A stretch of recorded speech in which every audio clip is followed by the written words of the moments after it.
ജീവിതത്തിൽ ചിലർ കടന്നു വരും, എന്നിട്ട് അവർ പറയും, എനിക്ക് നിന്നോട് പ്രണയമാണ്, നിന്നെ ഞാൻ വല്ലാതെ സ്നേഹിച്ചു പോയി, ഇല്ലാതെ എനിക്ക് പറ്റൂല, നീയാണ് എൻ്റെ എല്ലാം, നിന്നോടൊപ്പം എന്നെന്നും ഞാൻ ഉണ്ടാവും, ഇനി ഈ ദുനിയാവെന്ന് ശരീരം വേർപെട്ട് പോയാലും ഞാൻ കൂടെ ഉണ്ടാവും എന്നൊക്കെ പറഞ്ഞ് ഒരുപാട് പ്രതീക്ഷകളൊക്കെ തരും, സുഖിപ്പിക്കുന്ന ധാരാളം വാക്കുകളൊക്കെ പറയും.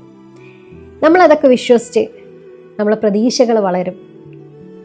അവരുടെ സാന്നിധ്യം നമ്മുടെ ജീവിതത്തിൻ്റെ ഭാഗമാവും. കുറച്ചങ്ങോട്ട് കഴിയുമ്പോൾ എല്ലാം മാറി മറിയും. നമ്മളൊന്ന് ഫോൺ ചെയ്താൽ അവരെടുക്കാതാവും, നമ്മളൊന്ന് മെസ്സേജ് അയച്ചാൽ റീപ്ലൈ തരാതാവും.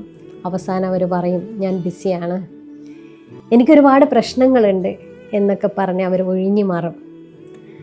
അവർ പതിയെ പതിയെ അകന്നു പോവും.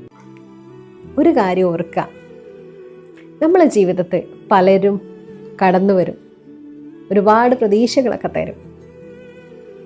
ഓർക്കുക, നിങ്ങൾക്കൊരു വേദന വരുന്ന സമയത്ത് ആരാണ് അത് സഹിക്കുന്നതും ക്ഷമിക്കുന്നതും? നിങ്ങളല്ലേ.